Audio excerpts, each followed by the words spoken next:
Again, my name is Paul Simmons. I'm from Sacramento, if there's anyone here who doesn't know me, the attorney for Klamath water users.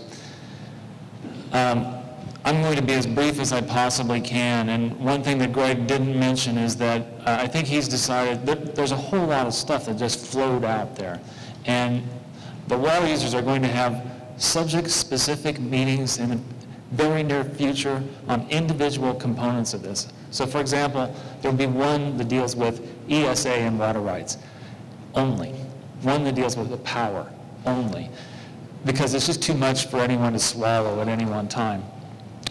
And there are other people here who are more important than I am and more important to hear from, and they've come a long way, a lot of them. I have to say the prize goes to Bud Ehrman, however, the attorney for the Klamath Tribes, because I got an email from him at 6 o'clock this morning, and he was in San Francisco, and he just walked in.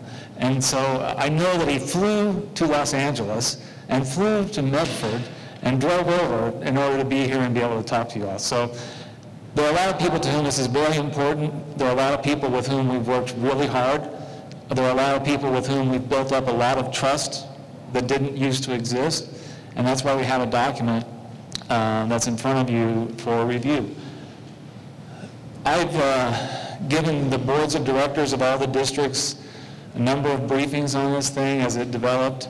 In those briefings, I've been told I've tended to emphasize to a fault some of the problem areas, and I'm not going to really do that today. I'm actually talking about, for the purposes of this meeting, some of the information that is in circulation that Greg asked me if I could address for you as you're thinking about this thing right now. Go ahead. I don't see or read everything that's out there, but some of the things that have been passed on to me create some interesting juxtapositions of quotations and what have you. This is one of them, two articulations of why this proposed restoration agreement came out when it did. One in order to pressure Pacificorp, and one because time is running out on the Bush administration's ability to deliver special interest giveaways to its political allies. The reason it came out actually is because we got it done. And people wanted to see it. We missed any number of deadlines, self-imposed deadlines to get it out. We got it out much later than we would have liked, but certainly there was not an intent to complete it in secret, I can assure you. This is another interesting juxtaposition. Something that I saw said, tribes get everything, give up nothing.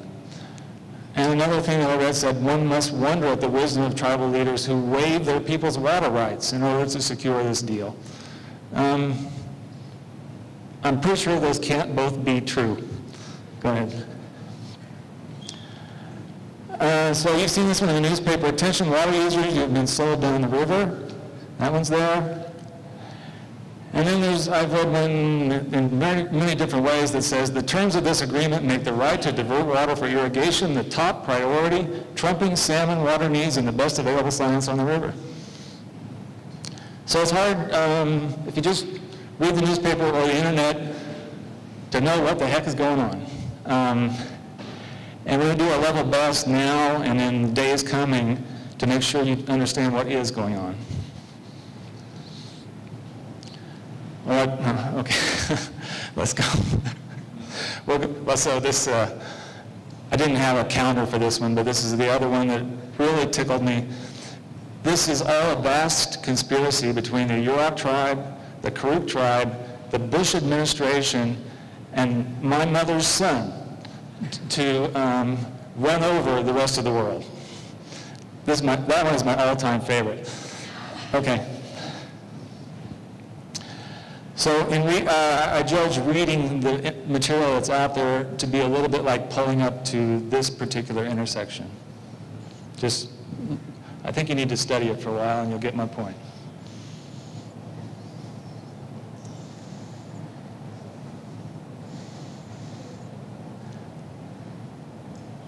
So that's probably kind of how you feel.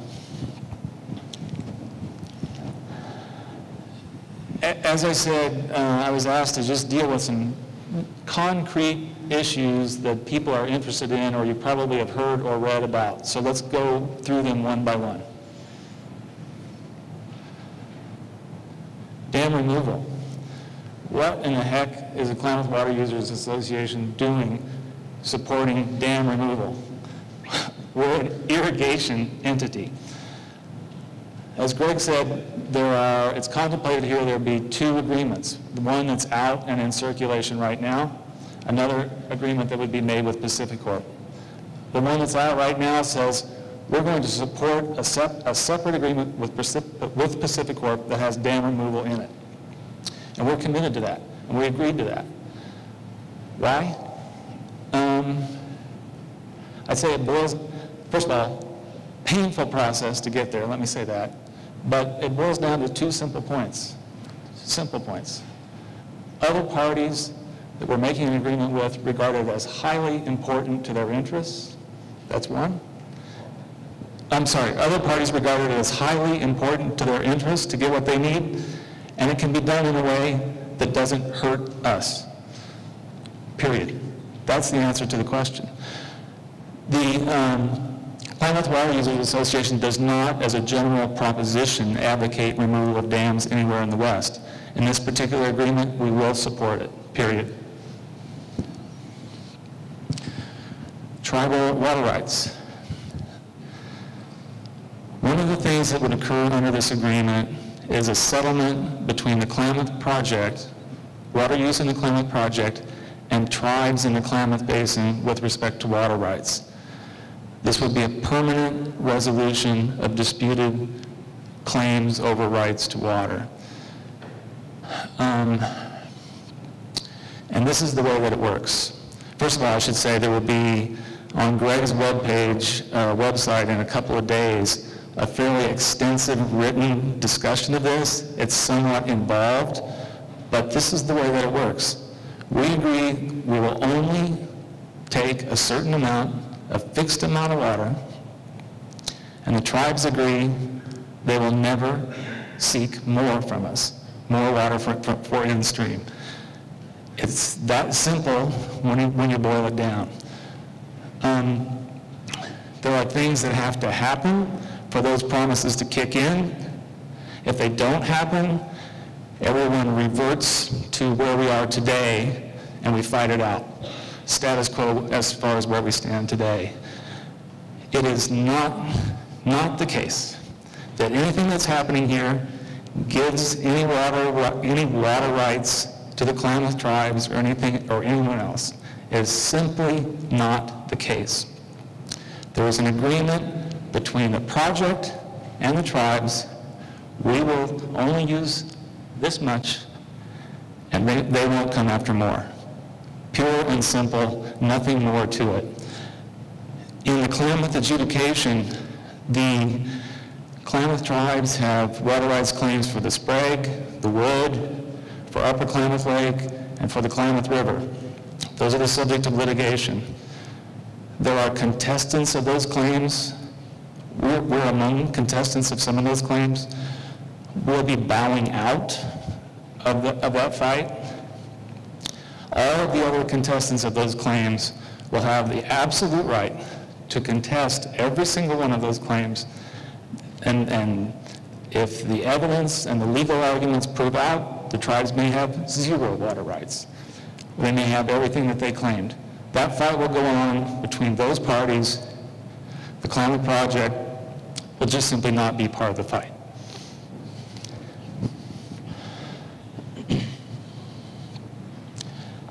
Endangered Species Act.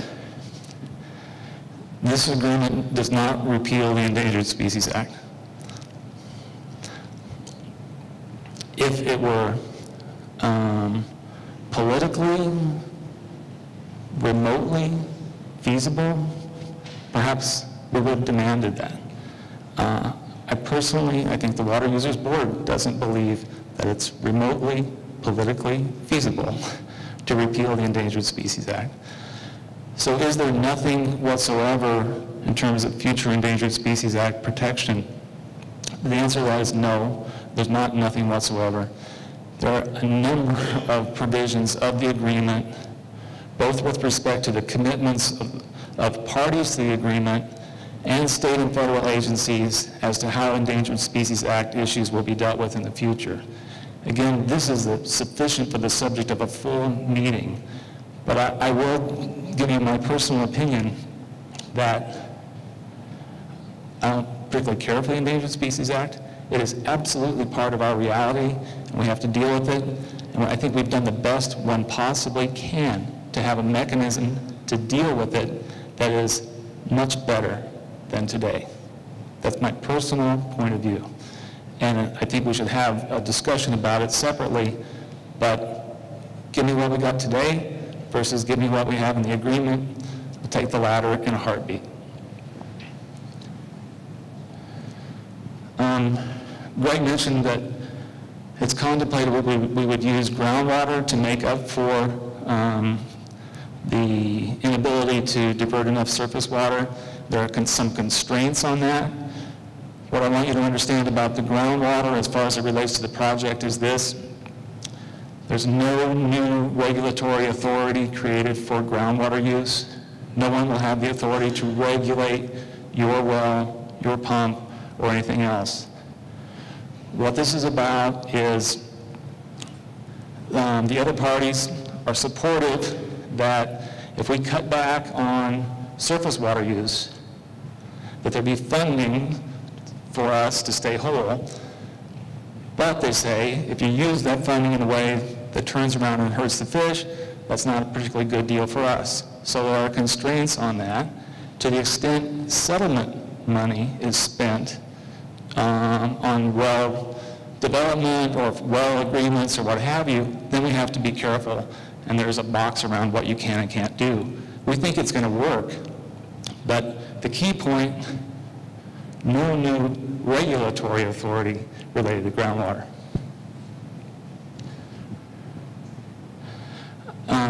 There's also a significant amount of attention for the support for the purchase of Mazama Tree Farm by Klamath Tribes, which is part of the settlement. And I think there'll be some discussion of that in a minute, but there are a few things I want to say to you.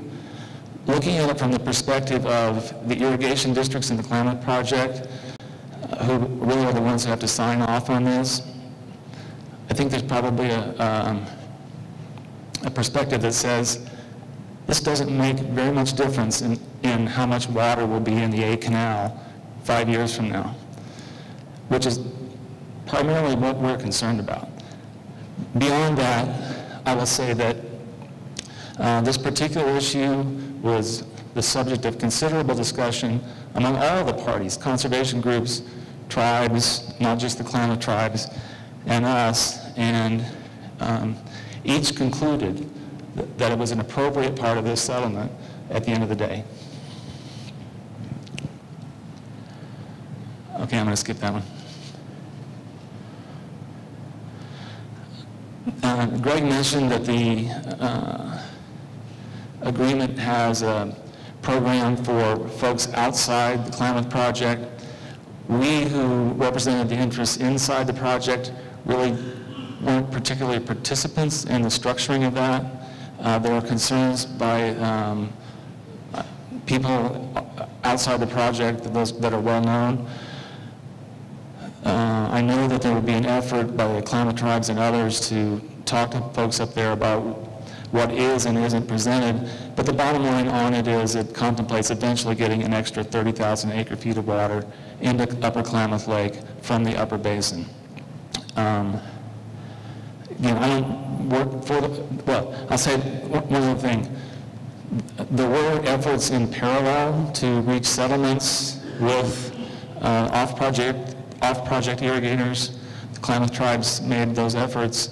There were efforts made by folks in the project and outside of the project, and it wasn't possible for the people that we're talking to make an agreement that resulted in those kinds of settlements as far as water rights disputes. I believe everyone is hopeful that those kinds of agreements can be reached. In the meantime, folks up there do have the right and the ability to litigate with the Klamath tribes about what the tribes have claimed.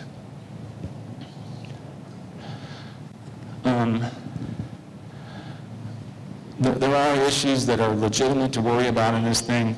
The groundwater point that I talked about, even though, as I said, there's not new regulatory authority, I wish we had better information about groundwater to fully judge how that term will work. We're going to get some too late. The things that I worry about have to do with money. This is a tremendously expensive thing. There's a significant amount of support in Washington to do it. It may be the cheapest alternative for the country in the long run, given the way that money is spent in sort of a haphazard basis in the basin. But even if this agreement is approved and moves forward, there's a tremendous amount of work to do to actually turn it into success that involves Congress, that involves states, and I hope personally that that's the issue and the concern we start worrying about next.